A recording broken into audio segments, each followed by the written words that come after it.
Oke, baik. Assalamualaikum warahmatullahi wabarakatuh. Selamat pagi, siang, dan malam untuk warga Adilayaka di 3 Akuntansi 2019.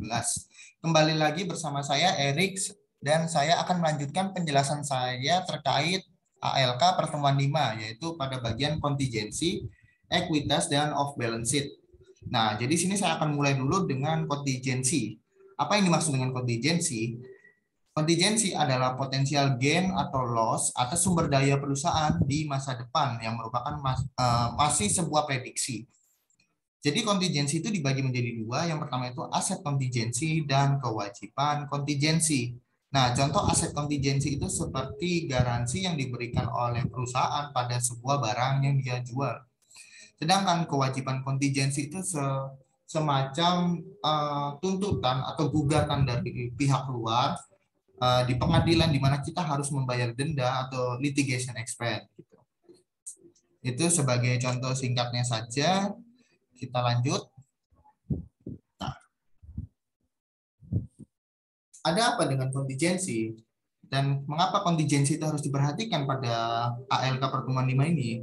Nah, jadi pertama itu kita harus memperhatikan sumber-sumber kontingensi itu. Sumber-sumber kontingensi itu dari mana? Yang pertama itu ada litigation, threat of expropriation, lalu ada claim arising from product warranties atau garansi, habis itu garansi atas performa, habis itu penilaian pajak, lalu asuransi, nah seperti itu. Lalu kenapa kontingensi itu harus diperhatikan? Yang kedua itu sifatnya belum pasti. Kenapa saya bilang belum pasti? Menurut sepemahaman saya, kontingensi itu masih berupa prediksi antara terjadi dan tidak terjadi. Pada AKM 1 pernah dibahas juga ya, jika sebuah kontingensi antara 1% sampai 54% kalau nggak salah, itu dikategorikan sebagai sesuatu belum belum boleh dicatat sebagai kewajiban gitu. Nah, sedangkan 55% sampai 99% ini diasumsikan kontingensi ini akan terjadi dan perlu dicatat sebagai kewajiban. Nah, lalu bagaimana perlakuannya dari kontingensi ini? Apakah peluang kontingensi ini besar atau tidak? Nah, seperti yang saya bahas sebelumnya.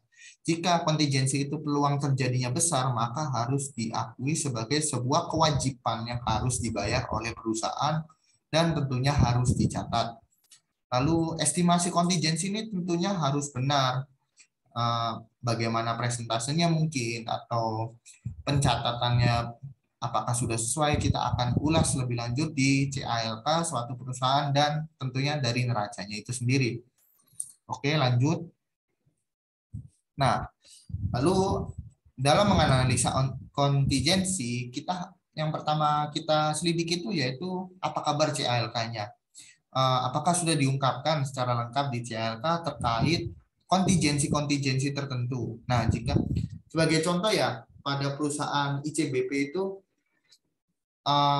kita langsung ambil saja laporan tahunannya. Nah, laporan tahunannya itu kan sampai 900 halaman ya, di mana 900 halaman itu yang menyebabkan banyak itu tentunya dari sisi CALK-nya dan tentunya dari review-review industrinya ya. Tapi saya lihat-lihat secara sekilas yang bikin mereka banyak laporan tahunannya itu dari sisi CALK atau pengungkapannya. Lalu apakah dari kontingensi ini perusahaan mengambil celah untuk melakukan big bear? Big bear itu maksudnya transfer utang antara perusahaan anak dengan perusahaan induk ke anak gitu. Jadi seolah-olah perusahaan induk itu bersih dari utang karena utang tersebut sudah dipindahkan ke pencatatan di perusahaan anaknya.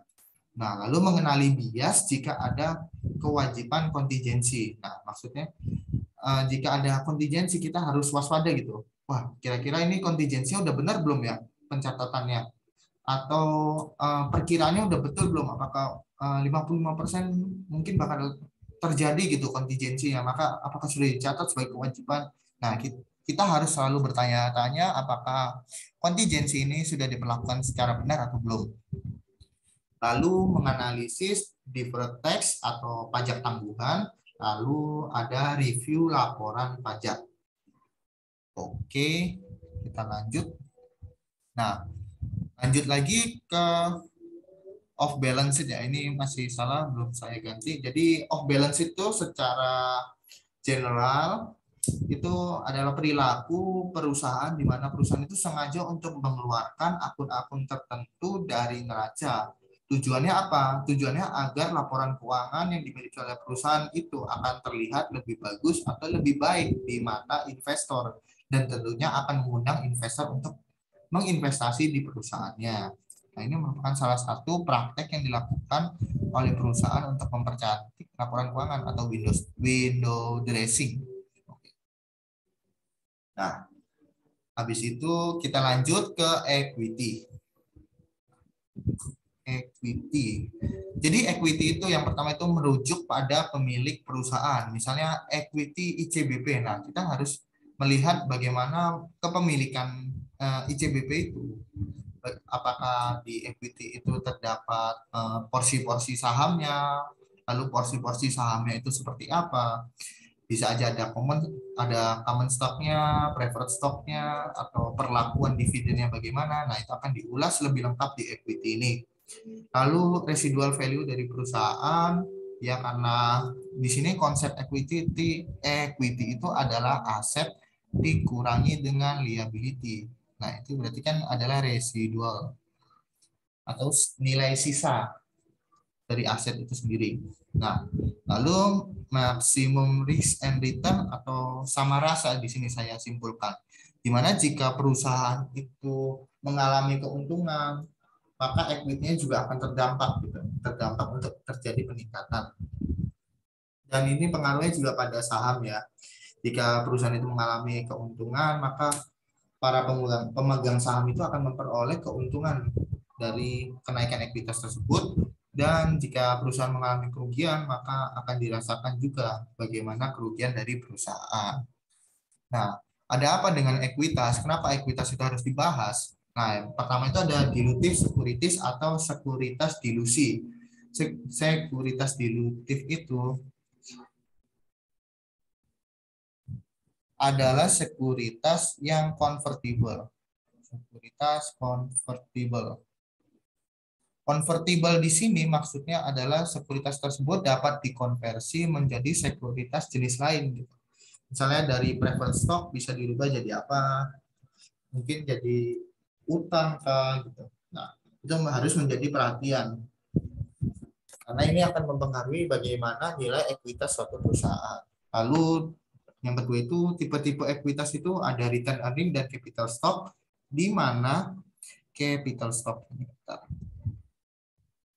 capital stock ini akan dibagi menjadi berbagai jenis saham. Ada common stock, ada preferred stock, mungkin ada apa lagi jenis-jenis saham gitu. Nah, lalu pada ekuitas ini ada restriction atau pembatasan karena ada persyaratan pinjaman. Nah, bisa saja jika perusahaan melakukan pinjaman, ada bagian-bagian ekuitas yang direstrik oleh pemberi pinjaman. Nah, bagaimana cara kita menganalisis sebuah ekuitas? Nah, yang pertama itu kita harus mempertanyakan bagaimana klasifikasiannya, bagaimana klasifikasi saham terutama. Nah, bagaimana klasifikasi sahamnya? Apakah sudah sesuai tingkat prioritasnya jika terjadi likuidasi? Jadi kan saham itu kan ada common stock, ada preferred stock ya. Di mana preferred stock ini akan selalu didulukan daripada common stock dalam proses likuidasi. Nah, ini harus diselidiki apakah perilaku itu sudah sesuai dan sudah diungkap. Nah, yang ketiga itu mengapa ada restriksi? Mungkin ini kok ada bagian ekuitas yang dibatasi ya. Apakah perusahaan ini melakukan pinjaman tertentu? Nah, kita harus menjadi pertanyaan bagi kita terhadap laporan keuangan yang kita selidiki atau kita analisis. Nah, lanjutnya yaitu pengungkapan distribusi atas dividennya. Jadi kan dividen itu sifatnya itu nggak wajib ya. Perusahaan itu boleh membagikan dividen dan boleh juga tidak itu. Tergantung kondisi perusahaan. Apakah kondisi perusahaan itu sedang bagus dan ternyata perusahaan itu ingin bagi-bagi rasa bahagianya dalam bentuk dividen. Nah, itu harus diperhatikan apakah distribusinya itu sudah sesuai dan tidak menyebabkan perusahaan itu anjlok gitu di kemudian tahunnya. Nah, ini akan memperhatikan asas going concern-nya. Lalu pengungkapan apa saja yang termasuk convertible securities atau sekuritas dilutif tadi. Nah, kira-kira apakah sudah diungkap? Kira-kira sekuritas apa saja yang bisa dirubah menjadi bentuk lain gitu atau bisa dikonvert menjadi bentuk-bentuk lain. Nah, itu yang disebut sekuritas dilutif. Hal itu tentunya harus diungkap pada CALK ya agar tidak menjadi agar tidak mengecoh gitu. Oke, kita lanjut. Nah, sepertinya sudah untuk part ketiga penjelasan ini, semoga membantu teman-teman untuk belajar ALK pada pertemuan 5 ini. Jika ada salah-salah kata atau mungkin ada pembahasan saya yang kurang tepat gitu, saya mau meminta maaf karena saya dalam proses belajar juga. Semoga kita bisa saling memperbaiki dalam proses belajar mengajar ini. Saya ucapkan terima kasih lagi karena sudah menyaksikan video ini. Wassalamualaikum warahmatullahi wabarakatuh. Selamat pagi, siang, dan malam untuk teman-teman semua.